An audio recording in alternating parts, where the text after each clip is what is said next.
আজকের সভার প্রধান অতিথি প্রফেসর এম.আর. খান, যাকে দেখলেই খুশি লাগে। বহু লোক আছে যাদের দেখলে রাগ লাগে। উনি সবসময় একটা অলৌকিক খুশির মধ্যেই আছেন। যিনি পরিচয় করালেন, আমি তো তাকে একজন অত্যন্ত মাননীয় ব্যক্তি হিসেবে তার দিকে তাকাচ্ছিলাম, কিন্তু যখন শুনলাম যে তিনি আমার ছাত্র, তখন তাচ্ছিল্য করাই যুক্তিযুক্ত মনে করছি।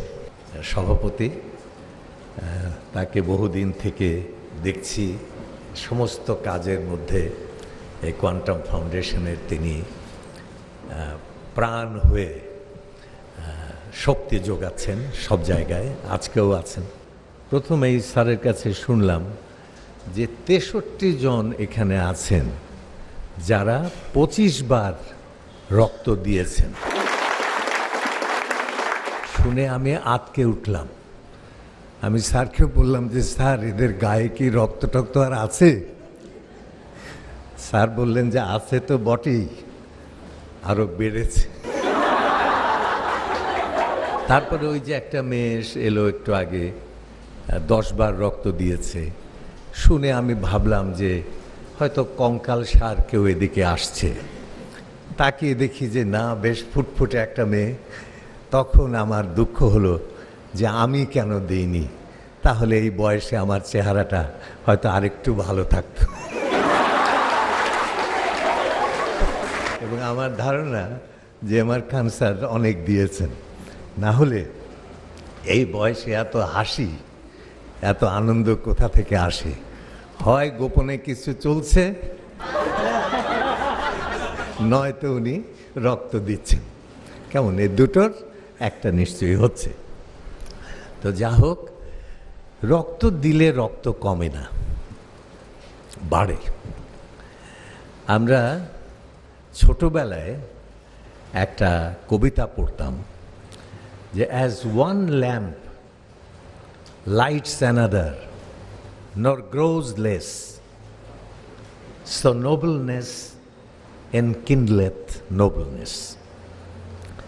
একটা প্রদীপ যেমন হাজার প্রদীপকে জ্বালায় কিন্তু নিজের আলো কমে না, তেমনি মানুষের মহত্ব অন্যকে মহৎ করে তোলে, নিজে না কমেও। তো মানুষের রক্ত তাই, না দিলে ওটা নিজের সঙ্গে এক সময় নিজের সঙ্গে পৃথিবী থেকে শেষ হয়ে যাবে। দিলে এই রক্ত অন্যের জীবনের মধ্যে গিয়ে অন্যকে বাঁচিয়ে তুলবে, রক্ত অন্যের জীবন হয়ে বেঁচে থাকবে, এবং ওই মানুষদের মাধ্যমে বংশানুক্রমিকভাবে তোমার সেই রক্ত বহু বহু মানুষকে জীবনের মধ্যে বাঁচিয়ে রাখবে। এইটা হচ্ছে রক্তদানের সবচেয়ে বড় জিনিস। পৃথিবীতে যত প্রাণী আছে তাদের মধ্যে সবচেয়ে অসহায়, সবচেয়ে দুর্বল হচ্ছে মানুষ। আপনারা দেখবেন যে একটা গরুর বাচ্চাটা হওয়ার সঙ্গে সঙ্গে বাচ্চা দৌড় দেয়। আমি কিন্তু এটা বই পড়ে শিখি নাই, ঢাকা কলেজে আমি একদিন এটা নিজের চোখে দেখেছি। বাচ্চাটা হওয়ার সঙ্গে সঙ্গে দেখলাম দৌড় দিল। কিন্তু মানুষ 2টা বছর অন্তত বুকের সঙ্গে জড়িয়ে ধরে রাখতে হয়। 1 সেকেন্ডের জন্য অন্যদিকে তাকালে আর নাই এই মানুষ। অথচ এই মানুষই একদিন হযরত মুহাম্মদ হন, এই মানুষই একদিন গৌতম বুদ্ধ হন, এই মানুষই একদিন যীশুখ্রিস্ট হন, আবার শয়তানগুলা চেঙ্গিস খান হয়, হিটলার হয়, তাই না? হয় বড়, কত বড়, পৃথিবীর চাইতে বড় হয়ে যায় এক একটা মানুষ। তো এখন এই যে অসহায় মানুষ, দুর্বল মানুষ বেঁচে থাকে কি করে এই পৃথিবীতে? সারভাইভ করে কি দিয়ে? অ্যারিস্টটল খুব সুন্দর করে একসময় বলেছিলেন যে man is a social being. মানুষ একটা সামাজিক প্রাণী। মানুষ বেঁচে থাকে মানুষের কারণে।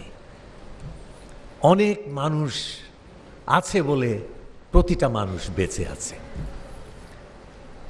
ওই ভূপেন হাজারিকার গান আছে না, মানুষ মানুষের জন্যে, জীবন জীবনের জন্যে, একটু সহানুভূতি কি মানুষ পেতে পারে না, তাই না? এই সহানুভূতি আছে বলেই, সবার জন্য সবার সহানুভূতি আছে বলেই, সবার জন্য সবার অংশগ্রহণ আছে বলেই মানুষ বেঁচে আছে পৃথিবীতে। না হলে একা মানুষ পৃথিবীতে কিছুই না, অর্থহীন।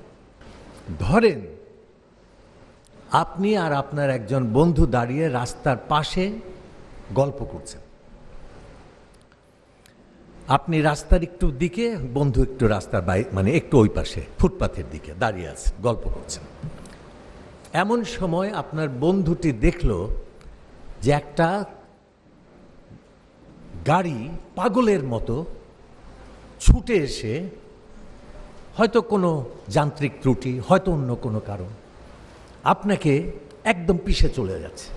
বন্ধুটা আস্তে করে আপনাকে টান দিল, আপনি বেঁচে গেলেন। কার জন্য আপনি বেঁচে থাকলেন?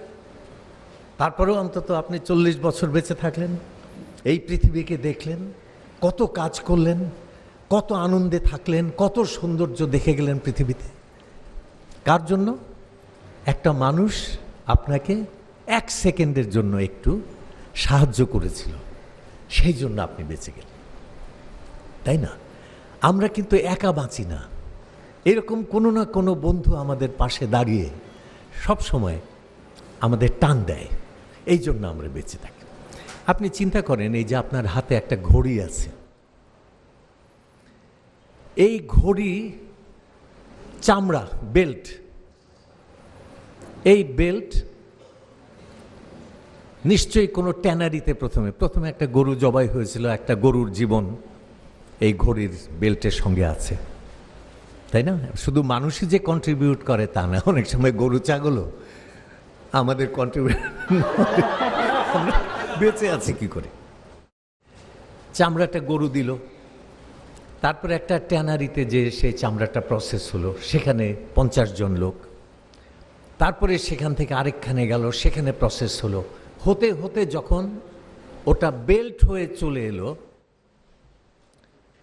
ততক্ষণে হয়তো প্রায় 1000 খানেক লোক আপনার ওই বেল্ট বানানোর পিছনে প্রত্যক্ষ বা পরোক্ষভাবে কাজ করেছে।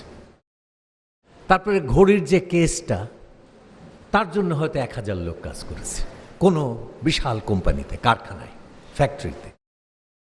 কাঁটার জন্য কাজ করেছে, ভেতরের যন্ত্রের জন্য কাজ করেছে। আপনি যে দেখবেন যে একটা ঘড়ির জন্য আপনার হাতের হয়তো 17,000 লোক কাজ করেছে। আপনার যে কাপড় চোপড়, জুতা, আপনার শরীরে যে গয়না টনে যে আপনাদের আছে, একটু চিন্তা করে দেখেন যে আপনি যে দাঁড়িয়ে আছেন এই মুহূর্তে, আপনার শরীরে যে জিনিসগুলো আছে, শুধু তার জন্যই 50,000 লোক আপনার পিছনে দাঁড়িয়ে আছে। না হলে এই চেহারায়, এই শক্তি নিয়ে আপনি দাঁড়িয়ে থাকতে পারতেন না। সুতরাং মানুষের জীবন আলাদা জীবন নয়, একক জীবন নয়, ব্যক্তিগত জীবন নয়। মানুষের জীবন সকলের মিলিত জীবনের নাম হচ্ছে মানুষ। একটা মানুষ মানে সমস্ত মানব জাতির যোগফল হচ্ছে একটা মানুষ। তো সেই জন্য আমাদের পরস্পরকে দিতে হয়, দিতে হয়। যত দেব তত মানুষ হিসেবে আমরা সুন্দর জীবন যাপন করব, আমরা বড় হব। তো এখন এই যে রক্তদান, এটাও কিন্তু একটা দেওয়া, তাই না? বাঁধন নামে এখানে একটা প্রতিষ্ঠান আছে, সন্ধানী নামে একটা প্রতিষ্ঠান আছে। আমি এক সময় ওদের এখানে খুব যেতাম। কিন্তু একটা কথা তাদেরকে বলতাম যে দেখো, রক্ত তুমি দিচ্ছ বটে, কিন্তু একটা কথা মনে রেখো যে রক্ত তোমার নিজের অর্জিত জিনিস নয়, এটা প্রকৃতি থেকে আসছে। সুতরাং রক্ত যখন দিচ্ছ তখন দিচ্ছ বটে, কিন্তু তার মধ্যে সেই গৌরব নাই যে গৌরব তুমি তোমার জীবনকে জ্বালিয়ে যদি দিতে পারো তাহলে যা আছে। কিন্তু তবু এটা দেওয়া দেওয়া তোমার রক্ত আরেকজন মানুষের জীবন হয়ে কথা বলবে এই পৃথিবীতে। ওই যে থ্যালাসেমিয়ার যিনি এলেন, অনেক মানুষের রক্ত না থাকলে কি এখানে দাঁড়িয়ে তিনি কথা বলতেন? এর বহু আগেই হয়তো এই পৃথিবী থেকে তাকে বিদায় নিতে হতো। এই যে মানুষ মানুষের জন্য বেঁচে আছে, এইটা হলো বড় জিনিস। সুতরাং রক্ত দাও, দিতে শেখো, কারণ আমাদের দেশের মানুষ দেয়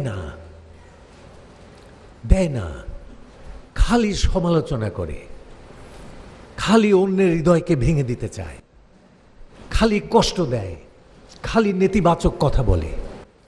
হবে না, হবে না, আরে কত দেখলাম, হবে না, কিছুই হবে না, কিছুই হবে না বলে তিনি নিজেও হয়তো শুয়ে পড়লেন। কারণ এত না যে করবে তার পক্ষে আর দাঁড়িয়ে থাকা তো সম্ভব না। হ্যাঁ, বসতে পেলে শুতে চায়, শুতে পারলে নিশ্চয়ই ঘুমাতে চায়, ঘুমোতে পারলে নিশ্চয়ই মরতে চায়, তাই না? আমাদের দেশে প্রেমিকরাও মরতে চায় প্রেমে পড়ে। জীবনে যদি দীপ জ্বালাতে নাহি পারো, সমাধি পরে মোর জেলে দিও। চিন্তা করেন প্রেমিক, তুই প্রেমে পড়েছিস, তুই বলবি যে প্রথমত আমি তোমাকে চাই, তাই না? দ্বিতীয়ত আমি তোমাকে চাই, তৃতীয়ত আমি তোমাকে চাই, শেষ পর্যন্ত তোমাকে চাই। আরে হোক মিথ্যা, প্রেমে তো সবই মিথ্যা। ওই যে রমনা পার্কে বসে বসে চীনাবাদাম খাচ্ছে আর দুজনেই কথা বলছে, দুজনেই জানে যে দুজনেই মিথ্যা কথা বলছে, তাই না? তারপরেও তো বলছে আরো বলো, আরো বলো, বলছে না? কেমন হোক মিথ্যা, তবু তোমাকে চাই, শেষ পর্যন্ত তোমাকে। মনে হবে যে বোধহয় সত্যিও হতে পারে, তাই না? কিন্তু প্রথমেই যদি বলে জীবনে যদি দীপ জ্বালাতে নাহি পারো, সমাধি পরে মোর জেলে দিও, বা তোমার বাড়ির সম্মুখ দিয়ে আমার। আপনারা বলেন মহিলারা, এই প্রেমিকের কোনো ফিউচার আছে?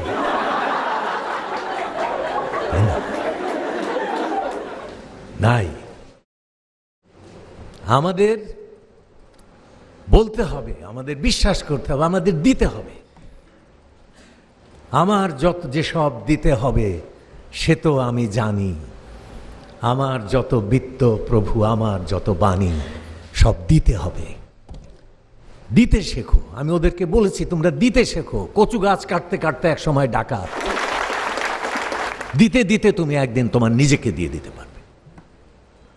এই যে দেওয়া চলছে, দেওয়ার এই বিশাল যজ্ঞ চলছে, 1 লাখ কত 14,000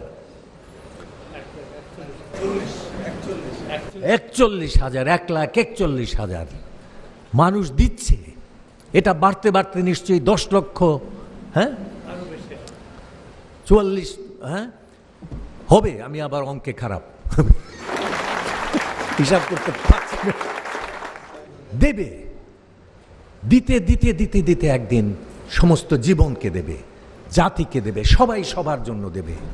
দিতে দিতে একটা সুন্দর স্বপ্নে ভরা, আনন্দে ভরা পৃথিবী তৈরি হবে। এটাই তো চাই।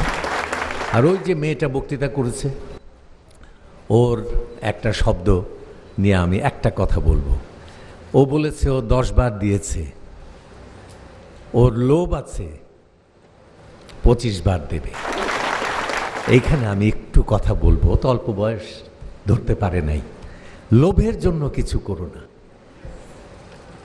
লোভ একটা স্থূল বৈষয়িক ব্যাপার, খুব নিম্নমানের জিনিস। লোভে মানুষ মানুষকে খুন করে, বুঝতে পারছি? লোভের জন্য একজন আরেকজনের সব কেড়ে নেয়। লোভের জন্য না, আনন্দের জন্য দাও। দিতে ভালো লাগছে, তুমি বেঁচে যাচ্ছ দেখে আমার মনটা খুশি হয়ে যাচ্ছে, এই জন্য দাও, আনন্দের জন্য দাও, তৃপ্তির জন্য দাও।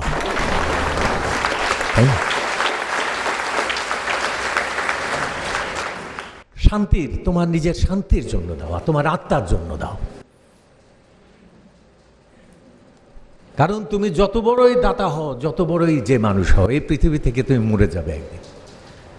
সেখানে রাজা আর ভাঁড়ের মধ্যে কোনো পার্থক্য নাই।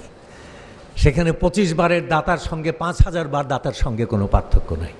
সুতরাং এটা লোভ না, আনন্দের জন্য দাও, তৃপ্তির জন্য দাও, জীবন সুন্দর হবে, সুখী হবে। না হলে লোভ থাকলে লোভ অশান্তি ডেকে আনে, লোভ যন্ত্রণা দেয়, মানুষ কষ্ট পায়। গৌতম বুদ্ধ বলতেন যে মানুষ যন্ত্রণায় জ্বলছে, প্রত্যেকটা মানুষ যেন একটা আগুন লাগা প্রাসাদ, দাউ দাউ করে সমস্ত কিছু জ্বলে ছাই হয়ে যাচ্ছে। এবং সেই যন্ত্রণার হাত থেকে বাঁচার একটা বড় উপায় হচ্ছে লোভ কমিয়ে ফেলো, চেও না, দাও, শুধু দাও। আমায় যে সব দিতে হবে সে তো আমি জানি, আমার যত বিত্ত প্রভু, আমার যত বাণী, সব দিতে হবে, এইভাবে দাও। ধন্যবাদ।